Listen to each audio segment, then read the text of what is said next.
बेटा आज शुरुआती दौर में ही आपको दो बढ़िया खबरें सुनाते हैं ताकि आपको अच्छा लगे।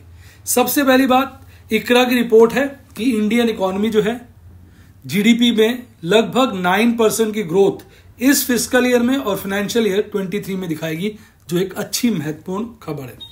इसके अलावा आरबीआई की रिपोर्ट आई है जिसके चलते आरबीआई ने बताया है कि बैंक्स के ग्रॉस एनपीए जो हैं वो 8.2% थे फॉर द क्वार्टर एंडेड मार्च 20, वो वहां से गिरकर सितंबर एंड में 6.9% हो गए हैं, जो अपने आप में एक और अच्छी खबर है। हालांकि बाजार जिस तरह से भागा, जिस तरह से ऊंचाइयां पकड़ी, 18,600 का लेवल काटा, पर नीचे में लगभग वापसी 16,500 के नीचे आ गया था। 16,400 काटा नहीं था, उससे थोड़ा सा पीछे रह के फिर रिकवरी लेके आज 17,200 के पार है। तो प्रश्न ये उठता है कि आने वाले वक्त में क्या होगा। आज इसी बात की डिटेल में चर्चा करेंगे आज की वीडियो में, और आप मेरे साथ बने रहिए। और अगर आपने मेरे चैनल को सब्सक्राइब नहीं किया तो फटाफट सब्सक्राइब का बटन दबाएं और साथ साथ बेल आइकॉन को भी दबा दें ताकि सारी वीडियोस के नोटिफिकेशन सबसे पहले आपको मिले। इसके अलावा मेरा टेलीग्राम चैनल ज्वाइन कर लीजिए जिसका लिंक डिस्क्रिप्शन बॉक्स में। सावधान, बहुत सारे फेक चैनल हैं, इसलिए लिंक डिस्क्रिप्शन बॉक्स में जो दिया है, पिंड कमेंट में जो दिया है, उसी से मेरा टेलीग्राम चैनल ज्वाइन करें और फेक चैनलों से बचें। ये टोटली फ्री चैनल है टेलीग्राम पर।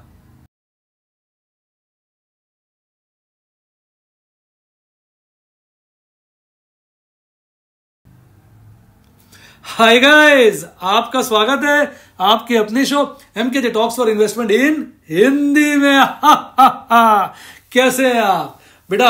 आज करेंगे शेयर बाजार की कहानी एमकेजे की जुबानी, और चर्चा का फोकस रहेगा स्टॉक वाइज नहीं करेंगे क्योंकि स्टॉक वाइज चर्चा का फोकस आज बनता नहीं है, क्योंकि बाजार में एक अजीब सा माहौल बना हुआ है जिसके चलते मैं कहूंगा ये मौका है अच्छे शेयरों को पकड़ने का।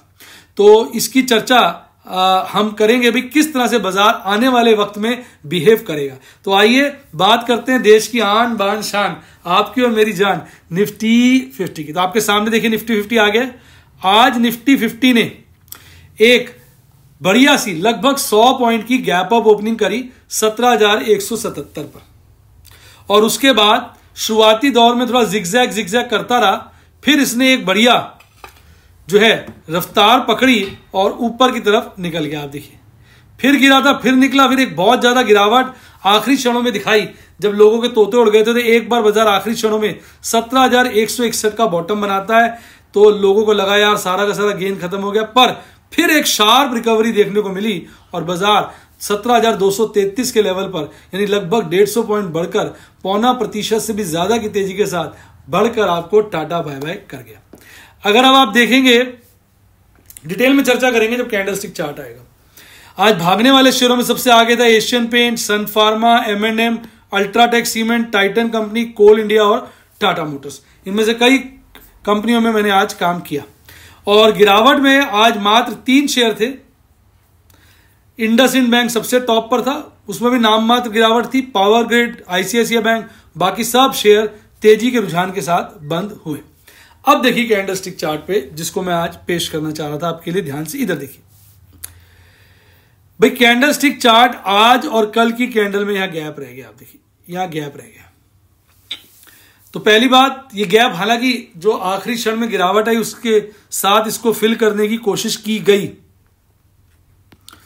पर यह गैप हल्का सा रह गया। अगर आप देखेंगे, ध्यान से देखिए, हल्का सा गैप रह गया, जिसके चलते, नहीं वैसे तो हम गलत देख रहे हैं, परसों की कैंडल से देख रहे हैं। आज और कल की कैंडल में तो बड़ा ही साफ कई बार क्या होता है ध्यान ना कहीं और शायद। आज और कल की कैंडल में तो बड़ा साफ भयंकर गैप रह गया। देखिए, देख रहे, देखिए बहुत अपेरेंट गैप है, जिसके चलते बाजार को गिरना चाहिए। देखिए इस वक्त बाजार में कुछ खास बातें नोट करी। पहली बात, बाजार गिरता है, मिडल बोलिंजर बैंड को क्रॉस करता है, सस्टेन नहीं कर पाता, फिर गिर जाता है।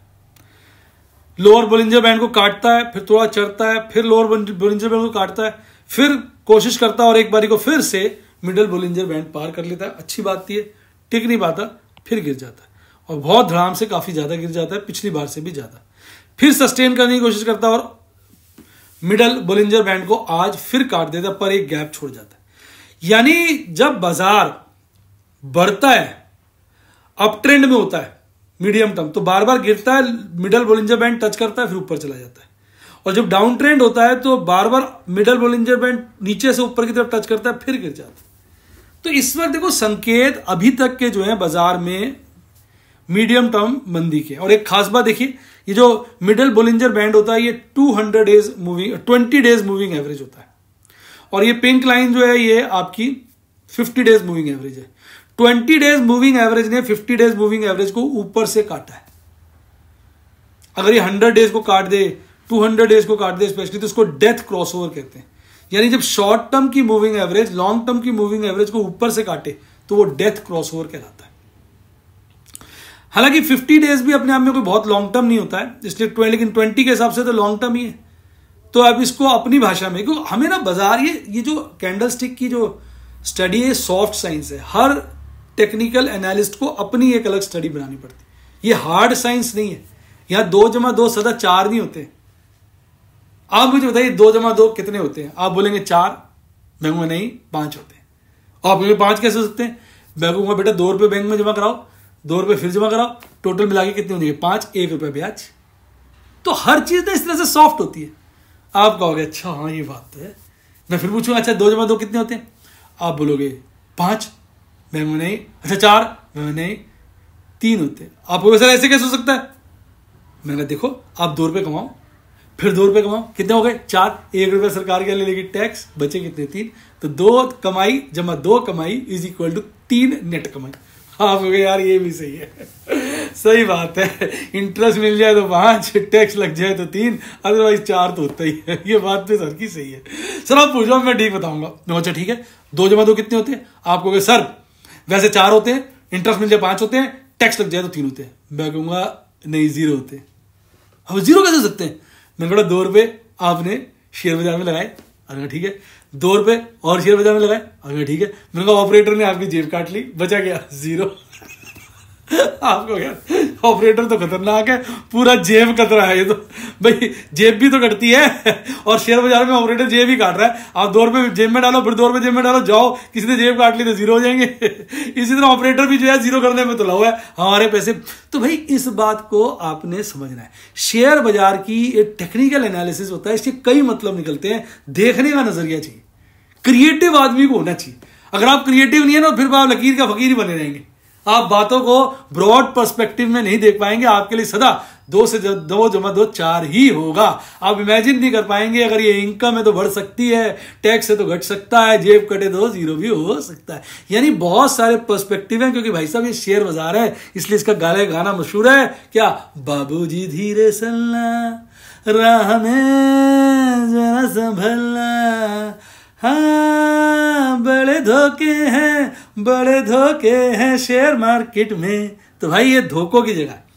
तो अब देखा जाए तो कहीं ना कहीं 50 डेज और अगर हम 20 डेज मूविंग एवरेज की बात करें तो 20 डेज शॉर्ट टर्म है और 50 डेज उसके मुकाबले लॉन्ग टर्म है, और ऊपर से 20 डेज ने 50 डेज को काटा है। तो कहीं ना कहीं बाजार एक माइल्ड डेथ क्रॉसओवर बना के मंदी की तरफ ऐसा लग रहा है। इसलिए मैंने कहा था कि सेल ऑन राइज होना चाहिए। जब बाजार बढ़े बेचो, गिरे फिर नई पोजीशन बना लो, बढ़े तो बेचो। झुकाव सेलिंग की तरफ होना चाहिए खरीदारी की जगह। एक ये तरीका होता है। अब नॉर्मल बात तो हम ये कहते हैं बाजार में शॉर्ट कर दो आप। अब अगर शॉर्ट करना हर एक के बस की बात नहीं है तो आप ये कर सकते हो, अगर आपको शेयर पड़े उनको बेच दो, गिरे तो खरीद लो। ये भी एक कहते हैं कि फॉर्म ऑफ डूइंग शॉर्ट है। एक तो शॉर्ट होता है हमारे पास शेयर ही नहीं, हमने फ्यूचर ही बेच दिया और बैठ के भाई साहब गिरेगा तो खरीद लेंगे। वो हर बंदे का कप ऑफ टी नहीं है। हर बंदा उस तरह का शॉर्ट नहीं कर सकता। वो कांप जाएगा, उसकी रातों की नींद उड़ जाएगी। मेरी नींद ना आए, मुझे चैन ना आए, हर वक्त मुझे ऑपरेटर दिखलाए, तो वो वाली बात हो जाएगी। ना नींद आएगी ना चैन आएगा। तो आप ये कर सकते हैं कि भाई अगर आपके शेयर हैं, आपको लगता है बाजार जो है डाउन ट्रेंड में है, तो आप उनको सारे एक साथ मत बेचिए, क्योंकि एक साथ बेच देंगे बाजार चढ़ गया तो आपके हाथ से शेयर निकल जाएंगे। थोड़े बेच दीजिए, गिरे तो खरीद लीजिए, बढ़ जाए तो ठीक है, पहले के पड़े हैं और बाकी शेयर उनमें कमाई हो जाएगी। कुछ ना कुछ तो आपको भी अगर बाजार में काम करना है शॉर्ट, तो इस तरह से कर सकते हैं। अदरवाइज कुछ भी मत करिए। आप अपना डब्बा बंद करिए अपने शेयर बाजार का और आराम से घर बैठिए। कहिए जब ये short term moving averages long term moving averages को नीचे से काट के ऊपर जाएंगी ना, तब बाजार में बाहर आ जाएंगे, तब काम करूंगा। तब तक के लिए अपन सो रहा है, और जो पैसा मिल रहा है बाजार में, हमारी जो नॉर्मल इनकम से सेविंग हो रही है, उसको बाजार में लोअर रेट्स पे जहां अच्छा लगे माल एक्यूमुलेट करिए। दूसरा तरीका ये, शॉर्ट के चक्कर में पड़िए मत, क्योंकि 90% लोग जो शेयर बाजार में काम करते हैं वो शॉर्ट नहीं कर सकते। शेयर बाजार में मुश्किल से 5 से 10% है जो लोग शॉर्ट करते हैं, और इन 5 से 10% में भी 30-40% है जो हर बार मुनाफा कमाते हैं, क्योंकि शॉर्ट के लिए बड़ा जिगरा चाहिए, हर आदमी के बस की शॉर्ट नहीं है। तो ये देखिए, मैंने आपको पूरा एनालिसिस करके बता दिया, रणनीति भी मोटी मोटी बता दी। अब उसको आपने बाइफरकेट करना है, अपने हिसाब से लगाना। मैं ऑल्दो इसी को लगा रहा हूं। अगर आप मेरे डेमोज देखना चाहें तो मेरे यूट्यूब के स्टूडेंट या व्हाट्सएप के स्टूडेंट बन सकते हैं, जिसकी चर्चा हम वीडियो के एंड में करेंगे कैसे बन सकते हैं। तो अब आपके सामने चीजें साफ हैं, हर तरह से आप देखेंगे बाजार में इस वक्त मीडियम टर्म मंदी। एक और चीज देखिए, जो 50 डेज ईएमए है, आप ध्यान से देखिए, इस वक्त वो जो है अपर बोलिंजर बैंड को छू रही है। पिंक वाली लाइन जो 50 डेज ईएमए ना, और यहां पे देखिए कहां टच कर रही है, अपर बोलिंजर बैंड को, और 200 डेज ईएमए जो है लोअर बोलिंजर बैंड को टच करने की कोशिश कर रही है। तो ये भी संकेत गिरावट के, क्योंकि सबसे पहले क्या होता है, जो बाजार जब मंदी से तेजी से मंदी में आता है तो छोटे मूविंग एवरेज गिरने शुरू होते हैं, फिर बड़े पहले चढ़ते रहते हैं, फिर वो गिरने शुरू होते हैं, फिर और बड़े भी चढ़ते रहते हैं, वो गिरते, बारी बारी से गिरते हैं। और अगर बाजार में मंदी की गिरावट बनी रहती है तो वो छोटे मूविंग एवरेज बड़े मूविंग एवरेज को ऊपर से काटते जाते हैं, और एक प्रकार से आपको कंफर्मेशन मिलता जाता है कि बाजार अभी भी मंदा है, अभी भी मंदा है, अभी भी मंदा है। तो ये देखो, मैंने कितनी सारी आपको बढ़िया से डिटेल में मंदा आइडेंटिफाई करने का तरीका बता दिया। कई लोग कहते हैं मंदा कैसे आइडेंटिफाई करें, अब यही तरीका होता है। अब आप कहेंगे सर ये गारंटी है, गारंटी तो बेटा एक ही जगह मिलती है, आइसक्रीम वाले के पास। सदा जाइए, गाड़ी उठाइए, आइसक्रीम वाले के पास जाइए, गारंटीड प्राइस से आइसक्रीम लेके आइए, खुद भी खाइए और परिवार को भी खिलाइए, सबको मजा आ जाएगा। किसका? गारंटी का। शेयर बाजार में गारंटी नहीं, धोखा तो यहां भी हो सकता है, ऑपरेटर खींच सकता है, लेकिन अभी जो चार्ट हमें साफ नजर आ रहा है, जो संकेत दे रहा है, वो यही दे रहा है कि बाजार जो है अभी स्मॉल पीरियड की तो मंदी है ही, और ये शायद मीडियम पीरियड में भी अभी कंटिन्यू रह सकती है। हालांकि बाजार मूवमेंट्स कभी भी इरेटिक दोनों तरफ की दे सकता है। कोई बहुत ही गुड न्यूज आ जाए तो ये बंद हो जाएगा, फिर भागना शुरू कर देगा। तो ये तो इस बाजार का नियम है, बाजार की कहानी है। तो ये थे आपको मेरे विचार, आपको कैसे लगे कमेंट में बता सकते हैं। अब एमएससीडी चार्ट पे देखिए, बड़े दिनों के बाद बेरिश क्रॉसओवर समाप्त है, बुलिश क्रॉसओवर की तैयारी फिर से हो चुकी है। एक और भी संकेत होता है, देखिए जल्दी जल्दी पहले बुलिश बना, छोटा बेरिश, यानी अब क्या बाजार नीचे की तरफ ऊपर चढ़ के जा रहा है, तो बुलिश बेरिश भी ऑल्टरनेटिवली जल्दी जल्दी बनते रहेंगे, और काफी समय तक तो देखिए आप बेरिश ही बना।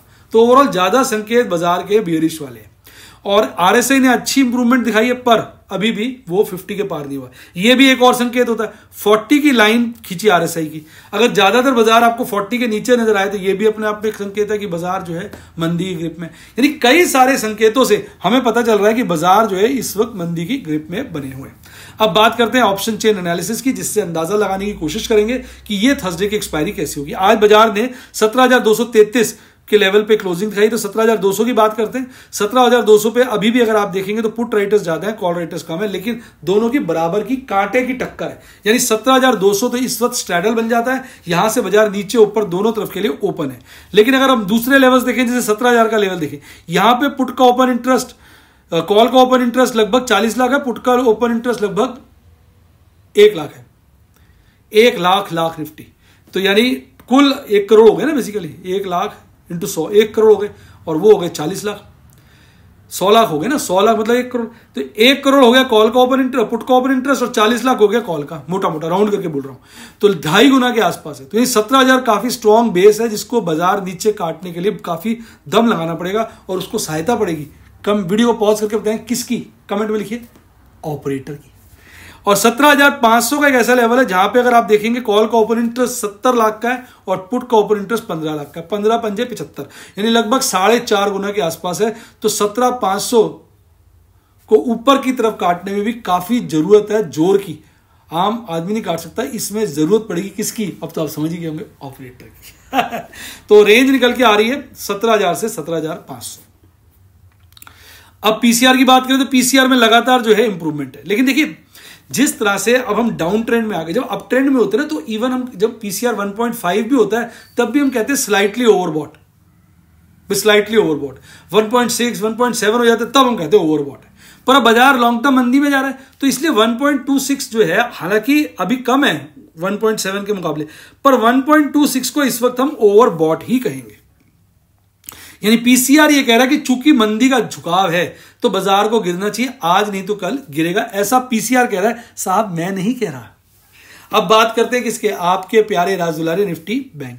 तो निफ्टी बैंक कौन सा पीछे था, उसने भी 250 पॉइंट की गैप अप ओपनिंग करी, पर यह निफ्टी 50 के मुकाबले ज्यादा वोलेटाइल था।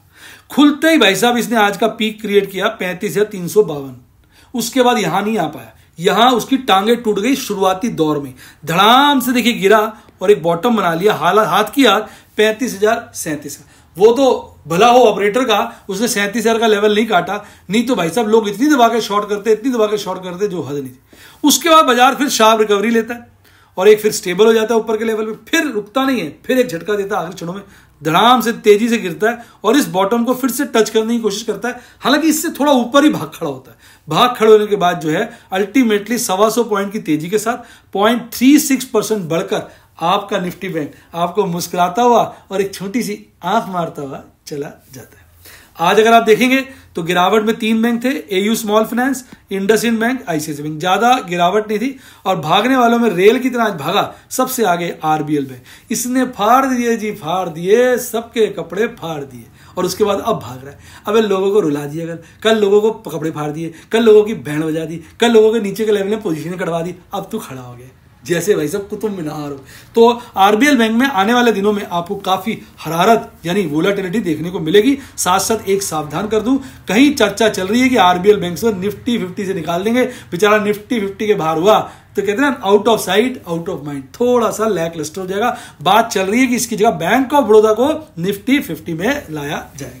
तो ये थे निफ्टी बैंक के विचार। और अब बात करते हैं किसकी आपके कैंडलस्टिक चार्ट की। तो ये जो गैप छूटा हुआ है, अभी भी छूटा हुआ है, दिल पुकारे, ना यहां ही नहीं चलेगा, यहां चलेगा गैप पुकारे, अरे अरे अरे हजरे कैंडल ऊपर को आजरे।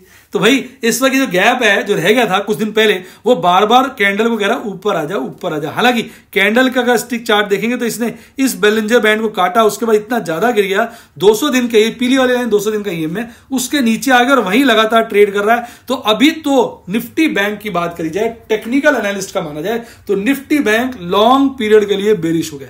स्मॉल मीडियम नहीं कहा जाएगा, medium to long period bearish है, क्योंकि 200 डेज ईएमए के नीचे ट्रेड कर रहा है। अब ये डिसिसिवली 2-3 दिन लगातार क्लोजिंग 200 दिन के ईएमए के ऊपर दे तो हम कहेंगे दिल मजा आया, आया आया आया, लौट के भाई आया, यानी हमारा निफ्टी बैंक भाई जो है लौट के वापस आ गया।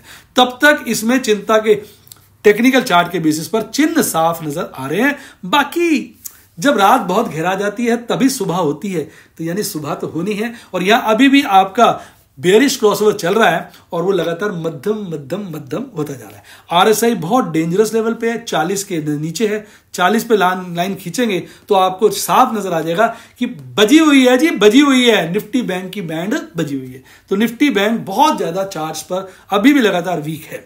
अब बात करें, बाजार ने क्लोजिंग दी 35,183, तो 35,000 पे आप देखिए कॉल और पुट में अभी भी देखेंगे पुट का खेमा भारी है, कॉल का खेमा कमजोर है।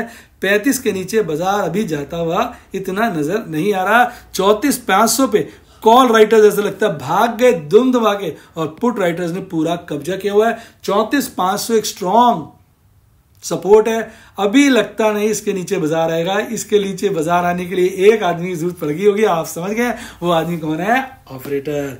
इसी तरह ऊपर की तरफ 35,500 का लेवल है जहां पे पुट के खेमे में काफी कमजोरी है, छेद हो गए हैं, और कॉल राइटर्स का खेमा मजबूत है, बहुत तगड़ा है, 4 गुने के आसपास है। यानी 35,500 पार करना भी बाजार के लिए आसान नहीं है। अब आप खुद बोलेंगे हाँ सर कर सकता है एक आदमी की मदद से, और वो आदमी है ऑपरेटर।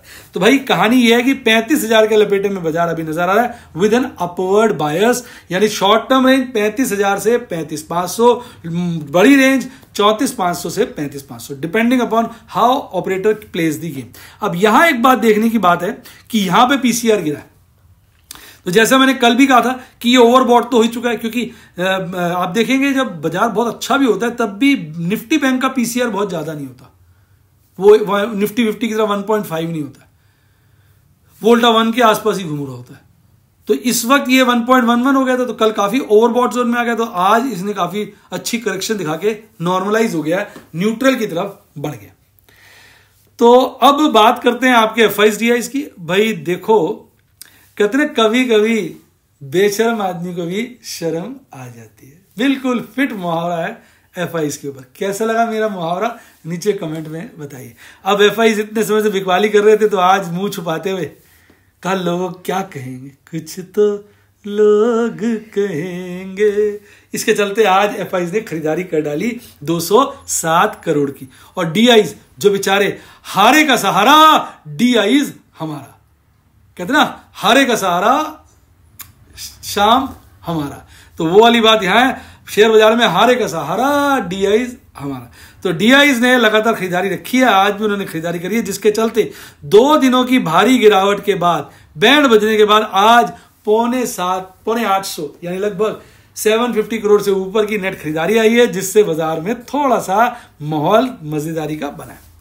एक्सपायरी का वक्त है, चीजें रोल ओवर हो रही हैं, साफ नजर आ रहा है मेरे को कि इस महीने लॉस कटेगा। जब से मैं आपको लाइव डेमोन्स्ट्रेशन दे रहा हूं, पहला महीना होगा जिसमें नेट में लॉस आएगा, पर इस महीने ने बहुत कुछ सिखाया।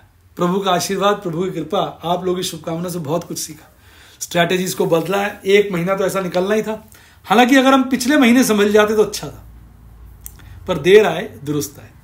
तेजी के वक्त भी याद होगा, हमने तेजी लास्ट में बोलनी शुरू की थी, मंदी में भी थोड़ी लेट बोलनी शुरू कर रहे हैं, तो कोई बात नहीं, देर आए दुरुस्त है। अपनी स्ट्रैटेजीज बदल दी है, लाइव डेमोन्स्ट्रेशन देखिए लगातार। अब जो है आप देख रहे होंगे, बच्चे हैरान हो रहे हैं कि सर रोल ओवर कर रहे हैं, फ्यूचर नहीं ले रहे हैं, पुट बेच रहे हैं, कुछ जिस तरह से नॉर्मली सर रोल ओवर करते हैं उस तरह का टेस्ट इस बार नजर नहीं आ रहा। यही तो लाइव डेमोन्स्ट्रेशन का मजा है, घूर घूर के, और जालिम घूर घूर के देखे दूर दूर से। तो भैया दूर से मत देखो आप, लेकिन घूर घूर के देखो, पास से देखो कि मैं कर क्या रहा हूं।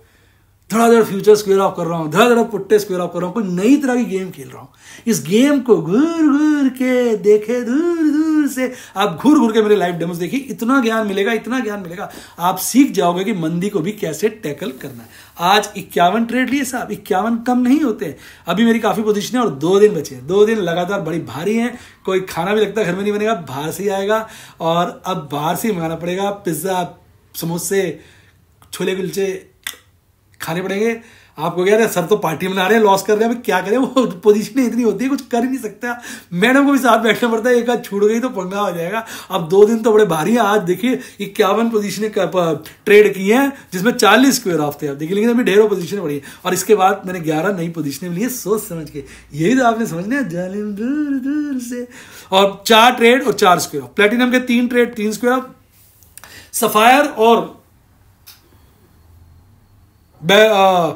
सफायर, एमरल्ड और डायमंड शांति से बैठी, पीछे दिए थे ना बहुत ट्रेड, अब बाजार चढ़ रहा है, नहीं शांति से, बिल्कुल शांति से। जब बाजार गिरेगा फिर धड़ाम से बोल देंगे, कहते हल्ला बोल, तो तब हल्ला बोलेंगे। अभी शांति से बैठेंगे, अभी हमने अपने पोजीशनों को मजबूत करना है, उल्टा सेल की तरफ ध्यान देना है। किसमें बच रहा है मोटा पैसा, उसमें बेचने की ध्यान लगाइए। आपको लगता है किसी शेयर में अच्छा प्रॉफिट हो तो मुझे कमेंट कर दिया करिए, मेरी टीम लगातार आपके वॉच करती रहती है कमेंट, जिसके चलते वो आपको बताएगी। और अगर आप ये सभी चीजें यूट्यूब पे सीखना चाहे तो सब्सक्राइब के साथ आए, ज्वाइन का बटन ठोक दीजिए। सारे यूट्यूब के स्टूडेंट प्लान जाके मिस मत करिए। और अगर आप व्हाट्सएप के स्टूडेंट बनना चाहें, यानी थोड़ा नजदीक से सीखना चाहें, तो फोन नंबर है 70 11 323 077 70 11 323 077, डिस्क्रिप्शन बॉक्स में भी दिया हुआ। इसके अलावा बेहतरीन बेहतरीन बेहतरीन डीमैट अकाउंट खुलवाइए, लिंक साहब मैंने डिस्क्रिप्शन बॉक्स में दिया, उसी से खुलवाइए। मेरी गुड विशेष, प्रभु का आशीर्वाद, सफलता ही सफलता। और मेरा टेलीग्राम चैनल, जिसकी चर्चा शुरुआत में भी की थी, उसको जरूर ज्वाइन करिए। वो एजुकेशनल चैनल है, टिप टुप वाला नहीं है, उल्लू बनाने वाला नहीं है, नॉलेज नॉलेज। वो आपको देता है एक दृष्टिकोण, एक तरीका। इसका लिंक डिस्क्रिप्शन बॉक्स में, टेलीग्राम पे बहुत से फेक चैनल है, उसी लिंक से ज्वाइन करिए। तो अब इसी के साथ साथ bye bye bye bye, God bless you, happy investing. और मैं आपसे कह रहा हूं, स्टॉक मार्केट के सक्सेसफुल ट्रेडर और इन्वेस्टर बने।